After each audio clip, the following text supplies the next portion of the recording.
Halo semua, karena banyak teman-teman yang minta penjelasan lebih mendalam tentang makna jangan makan buah pohon pengetahuan tentang yang baik dan yang jahat, jadi saya buatkan video ini. Nah, buat teman-teman yang belum nonton video apakah Adam dan Hawa makan buah terlarang adalah takdir, silakan nonton video itu dulu pada link yang tampil sekarang ya, karena saya tidak akan mengulangi apa yang sudah dijelaskan pada video itu. Oke, kita mulai aja ya.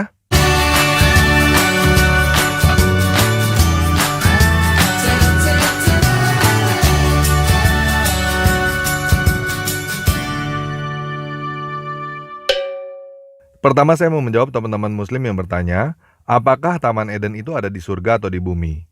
Jawabannya adalah di bumi. Jadi sesuatu yang mengatakan bahwa Adam dan Hawa diciptakan di surga, artinya bukan dari Tuhan pencipta yang ada di Alkitab. Oke?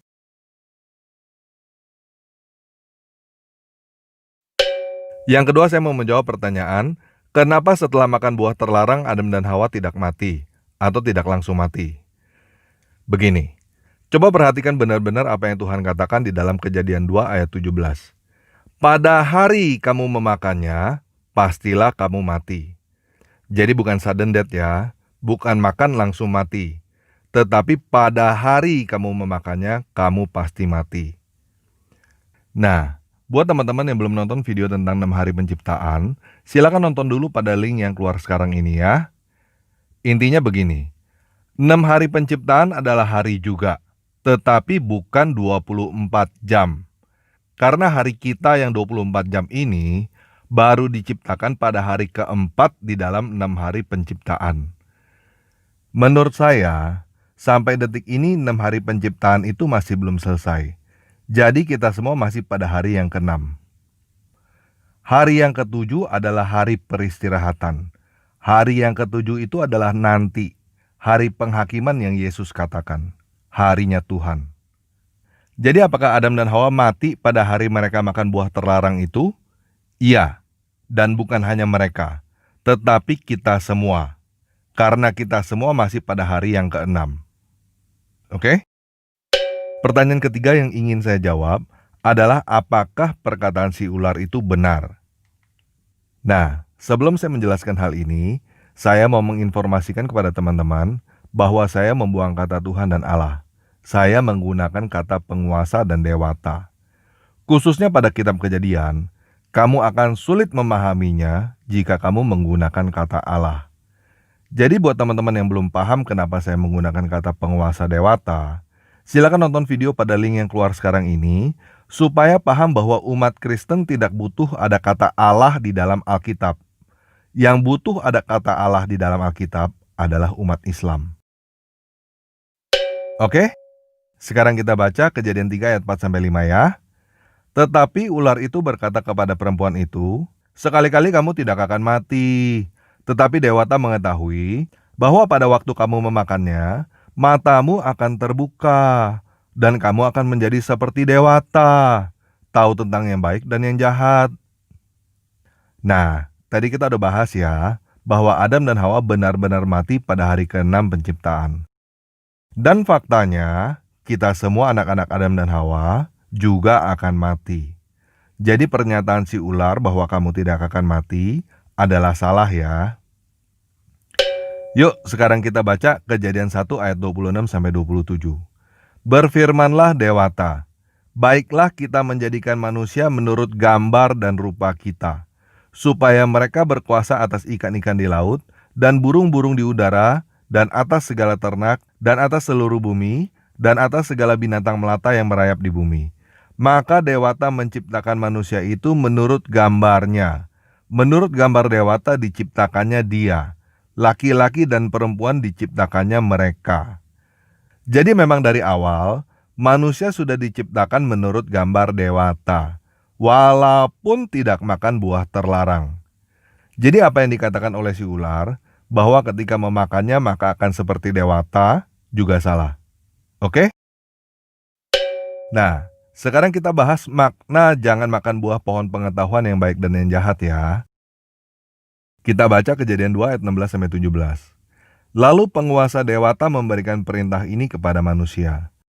Semua pohon dalam taman ini boleh kau makan buahnya dengan bebas. Tetapi pohon pengetahuan tentang yang baik dan yang jahat itu, janganlah kau makan buahnya. Sebab pada hari engkau memakannya, pastilah engkau mati.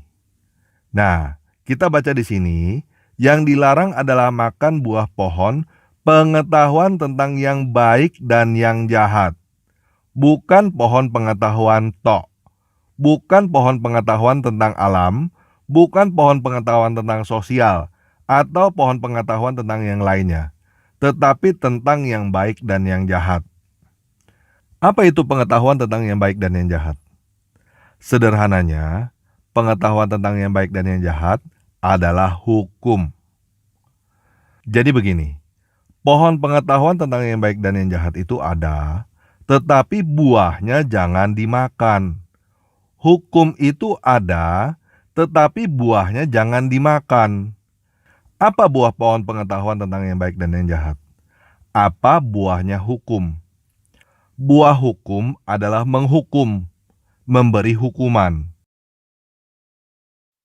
Yuk sekarang kita baca Kejadian 3 ayat 8-10. Ketika mereka mendengar bunyi langkah penguasa dewata yang berjalan-jalan dalam taman itu pada waktu sejuk, bersembunyilah manusia dan istrinya itu terhadap penguasa dewata di antara pohon-pohonan dalam taman. Tetapi penguasa dewata memanggil manusia itu dan berfirman kepadanya, "Di manakah engkau?" Ia menjawab, "Ketika aku mendengar bahwa engkau ada dalam taman ini, aku menjadi takut karena aku telanjang. Sebab itu aku bersembunyi." Nah, coba kita perhatikan. Apakah sebelum makan buah pohon terlarang, telanjang adalah masalah? Enggak. Jadi apa yang dilihat setelah makan buah pohon terlarang? Sesuatu yang sebenarnya bukan masalah, menjadi masalah.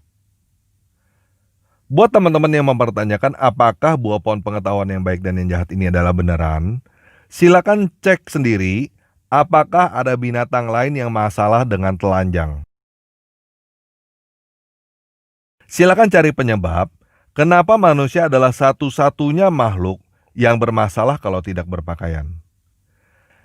Kalau teman-teman nggak bisa menemukan jawaban lain kenapa manusia adalah satu-satunya makhluk yang berpakaian, selain karena buah pohon pengetahuan yang baik dan yang jahat, maka buah pohon pengetahuan yang baik dan yang jahat itu adalah satu-satunya jawaban.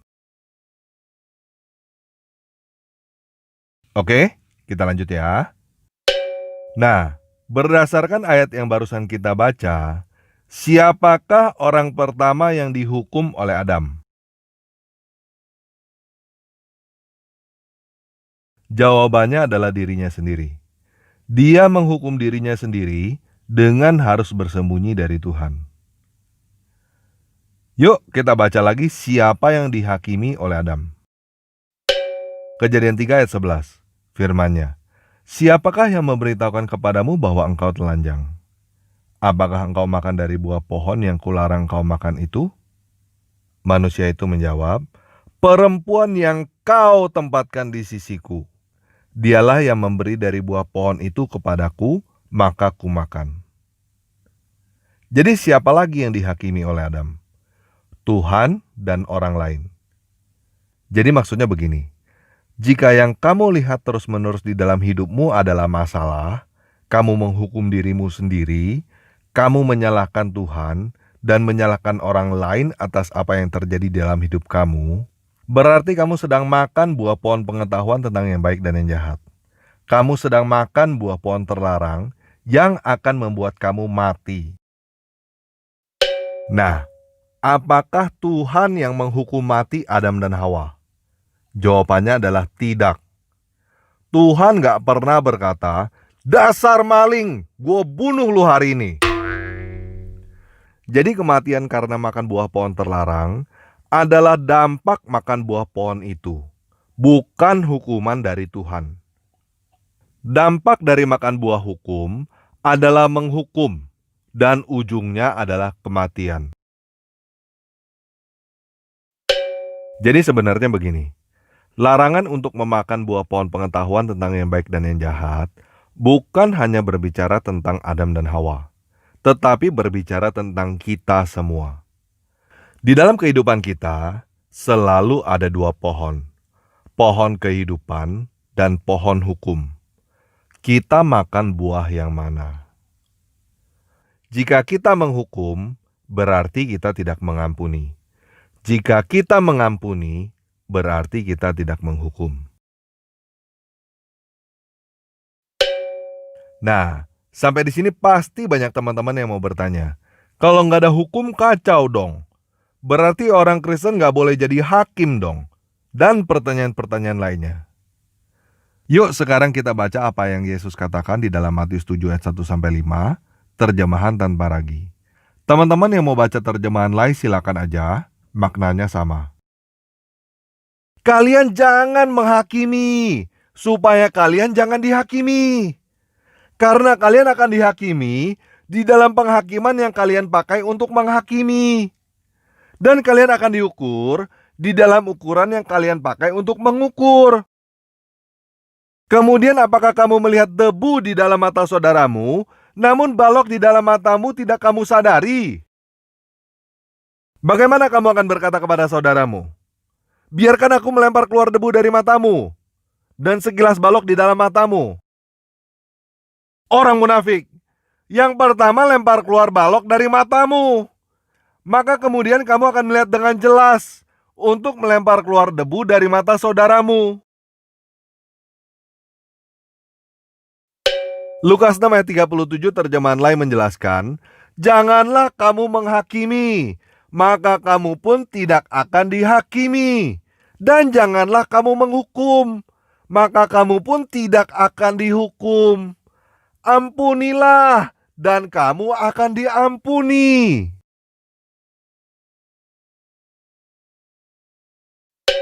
Nah, kita udah mendengar apa yang Yesus katakan ya. Pertanyaannya, apakah kamu percaya kepada Yesus? Kalau kamu percaya kepada Yesus, kamu mengampuni. Kalau kamu menghukum, kamu tidak percaya kepada Yesus. Karena kalau kamu menghukum, kamu tidak mengampuni. Kalau kamu mengampuni, kamu tidak menghukum. Supaya lebih jelas lagi, kita pakai contoh aja ya. Matius 5 ayat 38-39 terjemahan tanpa ragi. Kalian sudah mendengar apa yang dikatakan, bahwa mata untuk menggantikan mata dan gigi untuk menggantikan gigi. Namun aku berkata kepada kalian, untuk tidak melawan orang yang jahat. Siapa yang akan menamparmu di pipi kanan, kamu balik kepadanya yang lain juga. Nah, ini adalah pohon hukum. Ini adalah pohon kehidupan. Mata ganti mata, gigi ganti gigi adalah buah pohon hukum. Ditampar pipi kanan kasih pipi kiri adalah buah pohon kehidupan. Kamu pilih makan yang mana? Nah, coba jujur. Ditampar pipi kanan kasih pipi kiri kelihatannya bego banget kan? Bagaimana dengan mata ganti mata, gigi ganti gigi? Nah, sekarang saya akan ulangin apa yang si ular katakan di dalam Kejadian 3 ayat 5-6 dengan buah mata ganti mata, gigi ganti gigi, supaya teman-teman mengerti. Sekali-kali balas mah gak apa-apa, gak akan bikin kamu mati. Justru, kalau kamu balas, semua orang akan tahu bahwa kamu punya harga diri. Mereka akan menghormati kamu, gak akan berani macam-macam lagi kepada kamu. Karena kamu juga tahu cara memukul orang. Nah, bagaimana dengan pergumulan si Hawa? Iya ya, ada baiknya juga orang ini dibalas biar tahu rasa.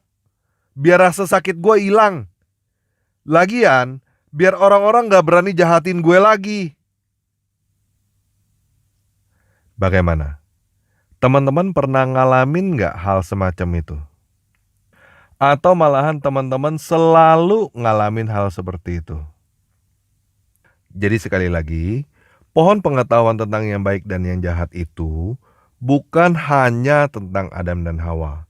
tetapi tentang kita semua. Itu adalah pergumulan hidup kita setiap hari. Yuk sekarang kita renungkan lebih dalam. Pohon hukum ditampar pipi kanan balas, pohon kehidupan ditampar pipi kanan kasih pipi kiri. Harga diri, nggak ada harga diri. Adil, nggak adil. Ditampar pipi kanan balas adalah hal yang benar untuk dilakukan. Ditampar pipi kanan kasih pipi kiri itu bego banget dan nggak masuk akal. Benar nggak? Salah. Kalau kamu disenggol dikit aja langsung balas, kalau kamu diomongin dikit aja langsung tersinggung, kalau kamu diliatin aja langsung ngomong, "Apa lu lihat-lihat? Ngajakin berantem ya?" Itu tandanya kamu sebenarnya berhati kecil dan lemah.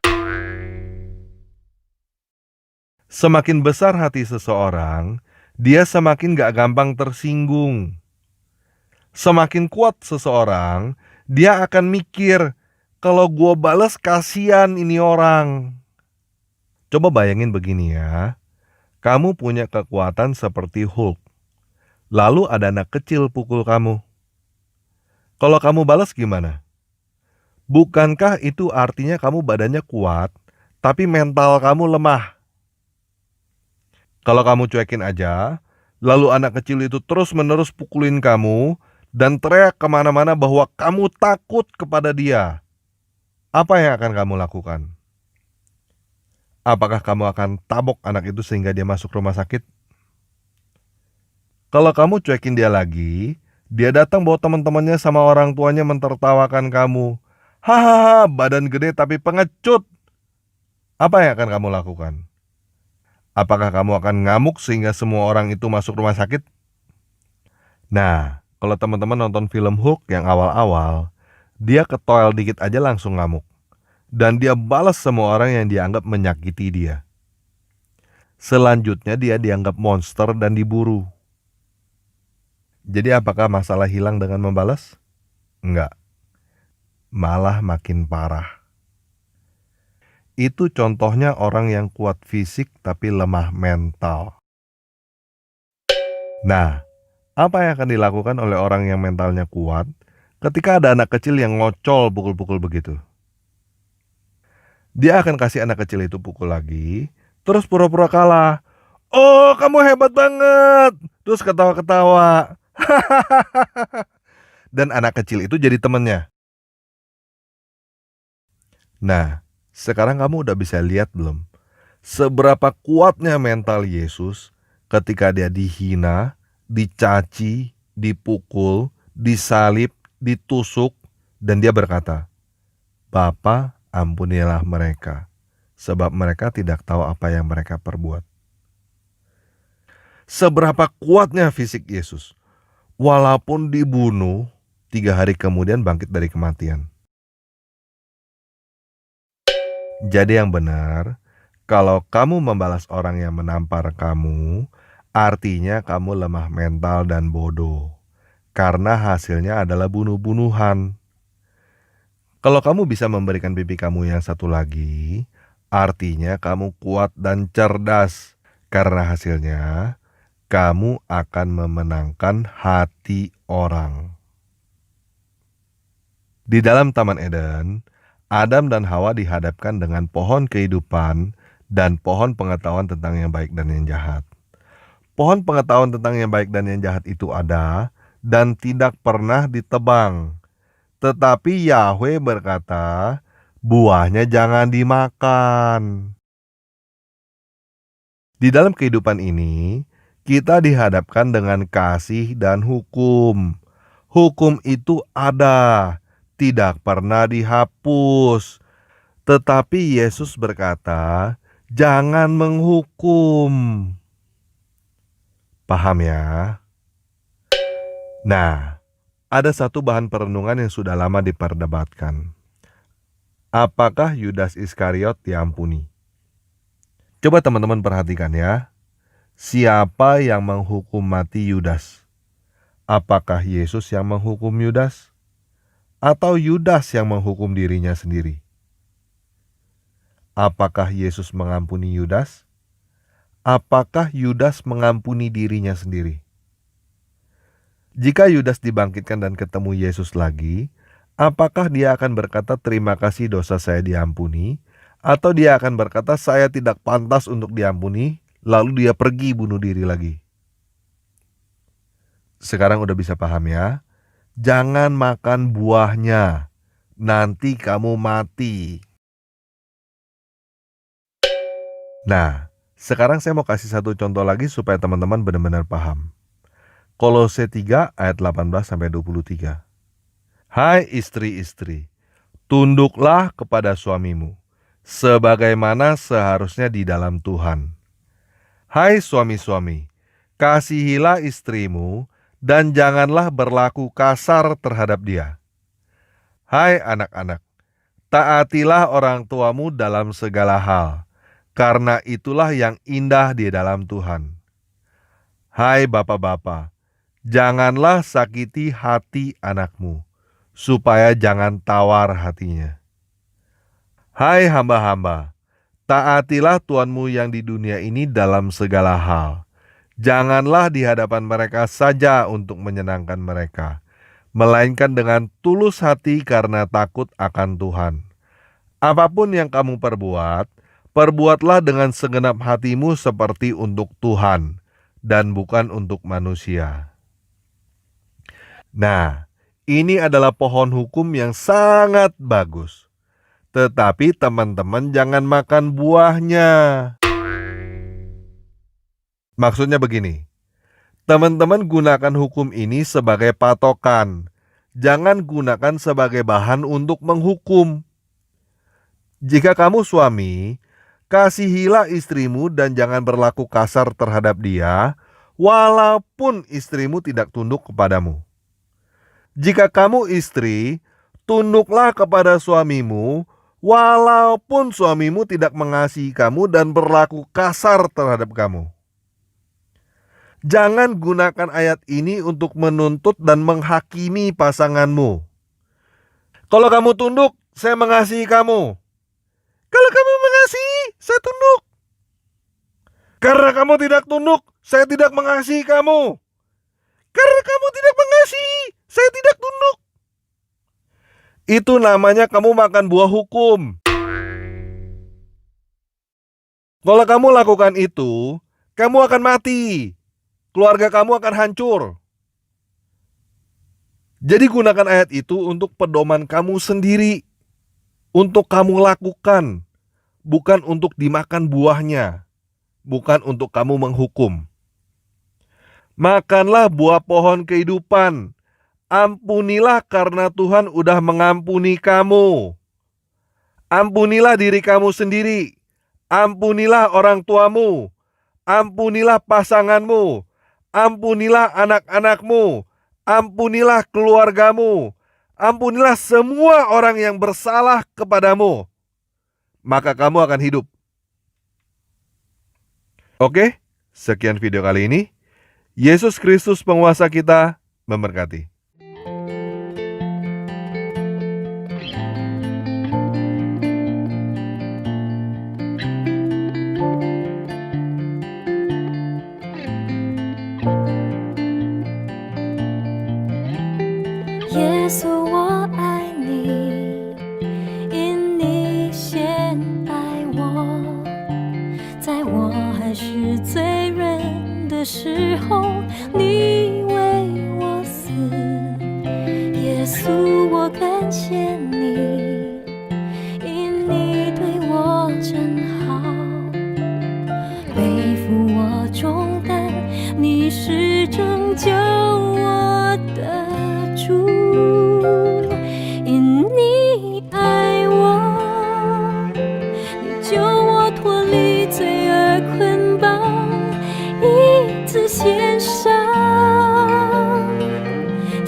承担罪的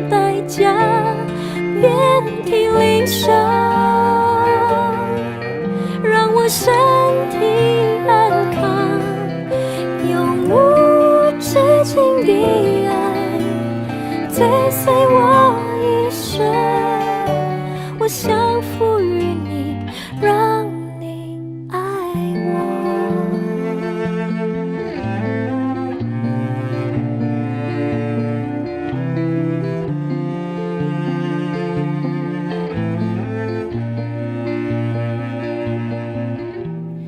耶稣，我属你，因你救赎我，你的恩惠时刻保护我，信靠你。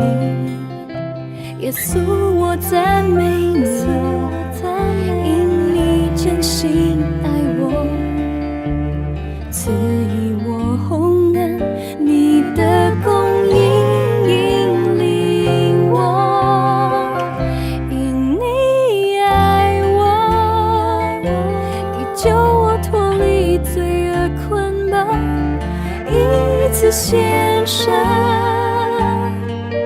替我还清罪债，永无止境的爱追随我一生。我想赋予你，让你爱我，因你爱我，你为我承担罪的代价，遍体鳞伤，让我身体安康，永无止境的